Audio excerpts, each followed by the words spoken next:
experiences that we have lived, that we have shared, that we have observed, that we have absorbed, and experiences eventually turn into stories. And when you have a master storyteller that has the power to immaculately carve magical stories out of these experiences that she has collected over the period of time, and in a language that's not just empowering, that's not just engaging, but also liberating and unfiltered, we have the very beautiful Milan Vohra ji's Heartbreak Unfiltered.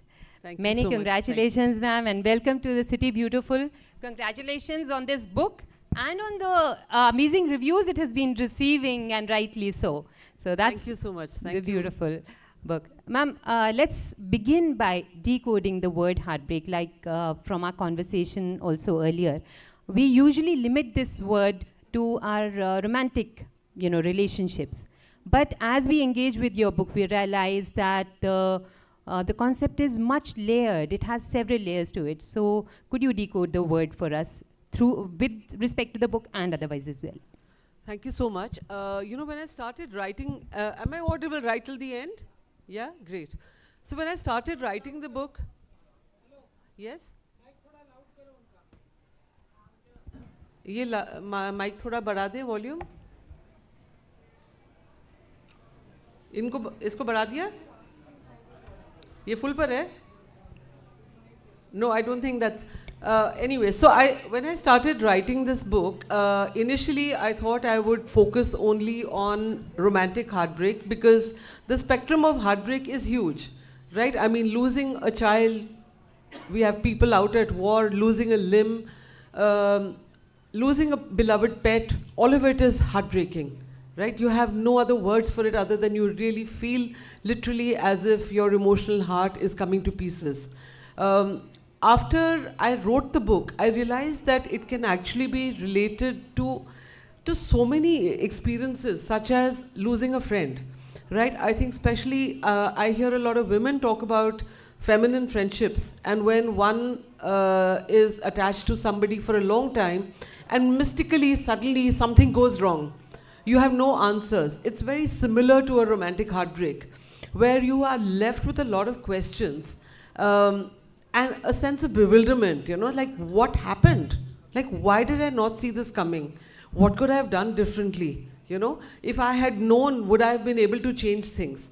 So I think all of those, even in terms of, students who set their heart on an entrance exam and they want to make sure that they get it and they can't crack it, they're absolutely devastated. We're seeing a lot of content out at the moment right now, including IAS admissions, and we're seeing season 3 of that right now, So all of it is heartbreaking. And I think that even though this book is written from the point of view of romantic heartbreak, it can very much be related to by anybody going through, a loss of this kind. That's very well said, ma'am. And in fact, I think chapter 4 of your book explores the aspect of childhood traumas. So when we go a little further back, our first experience of loss, we realize that it does not begin in adulthood. It can actually go back to childhood. Like you said, a child losing a toy, or aching for a mother's embrace. So all of these are real heartbreak experiences. And from the book, with your permission, if I may quote from chapter 4, you grieve the childhood where you felt invisible. You grieve the safety you deserved but never had. You grieve the love that wasn't given to you as a child. So these lines don't just describe heartbreak, I think they try and locate it for us. And this shifts the perspective of, heartbreak beautifully. So do you think many of our adult heartbreaks are actually echoes of these early childhood experiences? That's very well framed, the question as well. I think the most important thing is, like I said, the unanswered questions that you're left with when something doesn't work out the way you thought it would. We built our future dreams on it, even if that other person led us on or didn't, even in the case of unrequited love. The fact is that, you set your heart on something, and for you to be able to answer those questions, and even the thing of, feeling like, why does this keep happening to me? You know, why is there a pattern that I seem to keep repeating, even in terms of, say, the kind of friends I make? Why is it that I keep feeling as if I'm attracting only toxic people, right? We're attaching those labels, but we're definitely observing a pattern that's going on. And I think what is most important is first to make sense of what happened. And for that, you know, like I say that, you know, even when I remember I was going through therapy for a long period about something, and I've always been an early believer in it, you know, in the sense that, you know, there are professionals, and why on earth are we resisting it? There is so much stigma attached even to saying seeking therapy or counseling. And I remember at one stage, the therapist pointed me back to something. This is after I had lost my father, and it just couldn't make sense of, you know, why am I not able to get back memories of him? Why had my mind blocked out the fact that I can't just remember simple moments, you know? So it wasn't just the fact that he is gone, but why have my memories got blanked out? I was really, really upset about that loss. And I remember she said, look, let's talk about your childhood and let's talk about this. And I got exasperated with her. And I said, like, please, yeah, can you stop going back to childhood for everything? And then she pointed out a particular traumatic incident that had happened in my life. And she said, do you remember what happened then? You blocked out memories. And I said, yes. And she said, you see what's happening now? The moment you faced a trauma and you're blocking out, your body has learned that this is the coping mechanism. So ultimately, so much of what we're experiencing as adults can actually be linked back to what we've gone through as children, including the way we seek out people. So a lot of it is about emotional attachment styles that we developed, which come from lack of the emotional sustenance, or the lack of, you know, the emotional wounds that we're carrying. And that's the reason we keep repeating patterns in terms of saying, I have an anxious, supposing somebody has an anxious attached style. You know, an anxious attached person is going to end up often the moment you've gotten involved with somebody. Again, like I said, it could be in friendships, it could be in the workplace with mentors, with mentees, it could be with a romantic partner. And you start becoming, let's say, it's a horrible word, but say you become needy or clingy, you know, and that is a pattern that you'll keep repeating. Unless you're able to take it back to your childhood and say, when I was attached to somebody and I felt they were withholding or withdrawing their love from me, is when I developed this need to cling on and get, you know, overly attached. Yeah, that's something that I think gives us a cue to observe in ourselves, also to probably, you know, fall out of that pattern as well. So your book really beautifully talks about patterns. Chapter 3 talks about red flags. Chapter 5 explores narcissistic personality types. And you touch upon psychological patterns, attachment styles, like you said, love languages, and personality types. So why do you think people continue to repeat emotional patterns? You say that you know, a lot of times we fall back into that cycle. So even when we are aware of them, sometimes, you know, tera to pata hai, tu aisi karegi. Yeah, we know ourselves also that मैं ऐसे ही करती हूँ या करता हूँ. Why do we always go back to that pattern? Why can't we break it?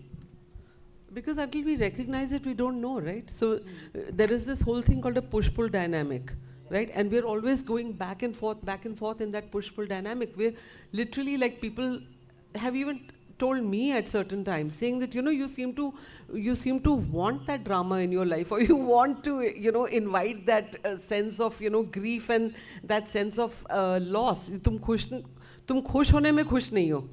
You know, so it is because of the fact that till you have acknowledged something, until you have understood this is my pattern, we don't understand that's a pattern. We are falling into a pattern, but we haven't understood it. And the thing that I must say, because I know we have a very short session, I think the meat of the book, I would still always say that, you know, what I've written is a result of talking with a lot of experts. But the meat of this book is in 20 true stories which are here. And I don't want to preempt you, but I feel that, you know, these stories are of people who I have tracked for 10 years. And it's about their real heartbreak stories, what happened with them, how the relationship fell apart, and the most important thing, which is what did they do after it, you know? And so that after it part is where somebody learns to rebuild. And until you've done that, you're constantly repeating patterns. So you'll see that in a lot of the stories in the book. You'll see that the person says, I don't know why this kept happening to me. And some of them are really, really moving stories. Right. Yeah. Absolutely, there are so many touching stories, and I actually, say that there are 23 stories and not 22 stories, because especially through chapter 12, we get to see you up close and personal, and where your grit, where your strength comes from. You speak about returning to work, about exhaustion, about proving yourself, that phase where everything seems to collapse inward. And from that, you rebuilt yourself. From that, I think that was my favorite chapter as well. And from that chapter, I would like to quote, when lousy things happen, trust there's a bigger plan that will reveal itself. So we see people reflect, create, and rebuild. So can we say that creativity is the best form of resistance? You have in a lot of stories brought this thing out, someone falling in love with pottery or the Jap Mala and all that. So something on that. So I think that, when people are reading the books initially, if somebody has an heartbreak, I must say that people find it even easier to talk about death and to talk about grief from death than to talk about heartbreak. And because of the fact that it is seen as something that they feel deeply ashamed of, or they feel humiliated by the experience. So it's something that it's really one of those mental health things which people have not talked about. And what I find amazing is that in all the stories and everything that when I researched this book, I must tell you all in this room, I think everybody is kind of like right now in this post-lunch sort of, slumber thing going on, like a little bit like the wolf after Red Riding Hood. Now, usme patthar bhare mein pet ke andar, the room is feeling like that right now to me, where everybody is in this slumber state. So let me wake you up with this story which comes from real life. I came across this guy, he was called Chotu, and he's from Patna, and he was 18 when his sweetheart dumped him. Okay, and the sweetheart that he had was very fond of chai. And I say in the book that he could have chosen, let me become like a Devdas and drown my sorrows in tea instead of daru. Right? Instead, what did this guy do? He opens a stall which he calls Bewafa Chai Wala. Bewafa Chai Wala क्यों? क्योंकि जिसने भी प्यार में धोखा खाया है, please come here and I will give you a cup of tea for $10. And he says, if you are heart whole, if you're a happy couple, or you say, I've never yet suffered a heartbreak, then you should be proud and happy to pay for that $15 to $100. So zafran dal ke peeni hai chai, to bhi aap 100 rupees mein pee lijiye. But that Bewafa Chai Wala, what he tapped into was he had a real heartbreak story, but he chose to take that energy and make something out of it. And today this guy sells 1,000 cups of tea a day right up until midnight. And when I was researching him, I even found there was somebody asked him and said, is it true that maybe somebody is doing a dhoka on you? Is it even true that somebody has gone through this? Maybe they're just there for that cheap tea that you're giving them. And he says, no. जैसे सांझ होती है और जब लोग आते हैं और यहाँ खड़े होते हैं ना, there is a solidarity that कभी बात करते हैं, कभी नहीं करते हैं. और पता है कि इसके ऊपर भी वही बीती है जो हम पर बीती थी या अभी बीत रही है. And he has taken that pain and made something out of it. And this is what I really feel is like the key takeaway I want somebody to get from this book. You're going to see that everybody who has been through heartbreak. Take another example, like Deepika Padukone, right? Her story was public knowledge. The fact that she was pretty royally dumped, it was even magnified in terms of humiliation because everybody in the world knew that you were seeing somebody and mom didn't approve and you were dumped. And what did she go on to do? She went on to do a huge body of work, including working with the ex. Her mother saw the signs of depression. The mother took her to get therapy. And then what did she do with it? It's not just, okay, I was like a victim or something, right? She went on and started something called the Live, Love, Laugh Foundation. So to me, I think the biggest biggest thing I want to leave anybody who's in this room with, or if you're reading it and you know somebody else who's been through this, let them understand that what you have is actually really, really potent creative energy in you. And it can become a business idea, it can become a creative idea. You're going to create something which is going to outlive this pain that you're going through. And that is not something to be taken lightly. Said. I think that's a huge, huge takeaway. And you have followed these characters, I think, for more than a decade. And like I said, when we read these stories, we feel as if you've been with them through their childhood as well. You've, felt them deeply. And the language that you have chosen for the book, it flows, it is conversational, and it is different from how we really see, even romantic writing as well. So was it a conscious choice, using, vernacular also wherever needed and all that? Was it a conscious choice? Yes, absolutely. I even had feedback from people who've written my earlier books who were suddenly surprised and saw, a sprinkling of Hindi and everything, saying, oh, but, somewhere the language, for example, chapter 1, I think the title is, things like this too shall pass and other such bullshit. Because, when you are going through heartbreak, people are giving you platitudes like crazy, right? They're saying, Nene, everything heals, time heals. You're sick of it. You want to say, please stop it. You're not going through what I'm going through. Don't tell me what's going to happen, right? So the thing is that I wanted to very consciously make this a book that spoke to people in a very normal way. And also to not be talking down at any point in time, to talk the way a real friend would do, which is that, a friend would shake you up if needed. A friend would listen to you, give you a shoulder to lean on. A friend is also going to sometimes give you a philosophical point of view and say, this is what the great thinkers have said about this or this or this. Why don't you just think about that? So at every point in time, I wanted to make sure that the book stays accessible. It doesn't sound heavy. It doesn't feel like I've got to work at this. Absolutely. I think that is going to resonate with each one of us. One thing that, since morning that we have observed that we have had, women leaders, whether it is politics or, Ranjit Pawar ma'am also, she highlighted, women voice in history as well. So it's been a beautiful day altogether, and you've been a trailblazer in the world of romantic literature. So kudos to you. You've done like tremendously open path for a lot of women writers. And as a woman author and a trailblazer, do you feel women bring a distinct depth and honesty to stories of heartbreak and healing? Something that is still not fully acknowledged. Do you think that?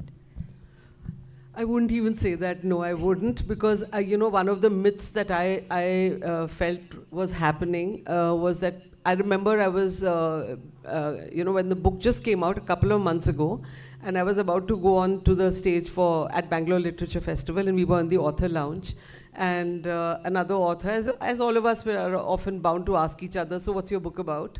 And this guy, senior writer, a male, asked me, what's your book about? And I said, it's these 20 true real stories of heartbreak and how people turn them around, and thereafter what I've written about it. She said, great, so you've got all the women audience there. I said, no, that's the first myth I want to break here. Wow. Because just the fact, if you look at the book, you will see that, while we say don't put the burden on men and don't make it a gender thing at all, right? We say like men don't cry and those kind of things. The point is that men are feeling the pain just as acutely of early heartbreaks at least. Or sometimes very often I've had interviews where I have met somebody who was even 67 years old who was nursing the loss of his first love, and that was like still something he hadn't got over. The only thing is I think the expression of it sometimes is different. Sometimes, and not always either. Because of the fact that there is so much conditioning of, you hold back the pain. That's about it, but that doesn't mean that the intensity and the emotion is different at any point. Right. And you have watched these, for us they are characters, but for you they're real people, and they actually are real people. So, the emotional trauma that they have felt in these years of suffering and all that. Did it have any impact on you as such? Obviously, one tends to get emotionally affected. So, what was your journey like with these these people, if you could tell us? You know, for me, this is the first non-fiction that I've written. And I was learning also, you know, how do I go about this? So the initial stories when they were coming, because I wrote romance and, you know, was, you know, gained a lot of visibility and attention because of being the first Indian Mills and Boon author, etc. So I found that people would keep coming and telling me their stories, and their stories were never just about, you know, one part of love. It was the highs and lows of love. So I would always get the sad part that nobody else got. When the stories started gaining strength and I started saying, like, there is a book here and I must write it, and it almost felt like this is a responsibility, I need to do this book. It was very tough to teach myself to not, to be empathetic without being judgmental, to be listening without prompting a direction in which the story goes. I mean, stories have to unfold in the voice of the person who's giving it to you. For example, there is one story which came to me. It's called Hugs for Free. I was walking to my regular cafe in Church Street, Bangalore, which is where I live. And I saw this very slender young guy who was standing just before, close to one of the bookstores. He had these, you know, these stands with posters on them, and it says, going through depression, need a hug, I'm here. And I was also feeling very low at that point in time. I went up to him and I hugged him, and there was just that human to human connection which was happening. Then I stood beside him for quite some time, and I was watching others come and go, hug him and go on.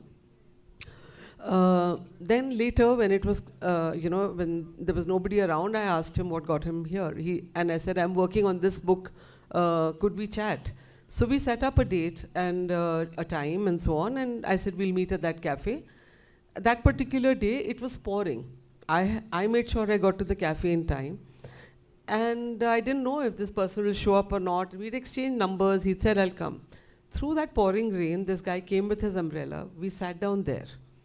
And in that story, I got to know he was severely bullied as a child. He used to be so bullied, the kind that you think in movies may exaggerate karte hain, but you know, people would, his schoolmates would dunk his face into the WC. Then he had a narcissistic friend who was using him like to take rides to college. He was hitting on his girlfriend. So the guy had a history of all this, a father who would say, stop whining, you know, be a man, brave up to it. And I said, what got you from there to this point? You know, today you're standing here offering hugs to people. And that story is called Hugs for Free. You know, he had gone through such a journey of almost wanting to take his life. He got this idea that people go and, you know, you could carry this placard and you could give hugs for free. And people started laughing at him. So he went away saying, I'm a failure even at this, like I can't, till a cousin took her life. And from there on, there has been no looking back for this guy. And I say that the heartbreaks that he went through, particularly the romantic one, it was so life-changing that a guy who was a victim of being bullied, who had narcissistic girlfriend and best friend, today he has done such a major turnaround that he can go around offering mental health support to other people no matter what. He doesn't care if somebody's laughing at him or anything. There's another story which is amazing. I called it Mentor Tormentor. And that was a real challenge because I was at that time very keen that I must make sure the book is inclusive. And so I had been asking, it was all by word of mouth. And I was connected with this farmer in Punjab. He started the call and said, "आप पंजाबी बोलते हो?" I said, "मैं पंजाबी बात नहीं कर सकती हूँ, लेकिन मैं समझती हूँ बहुत अच्छे से, और जो नहीं समझती हूँ मैं पूरा रिकॉर्ड कर रही हूँ. मैं I will come back to you with any questions if I have them." And this story was of a young guy. He was a farmer. He in his 20s.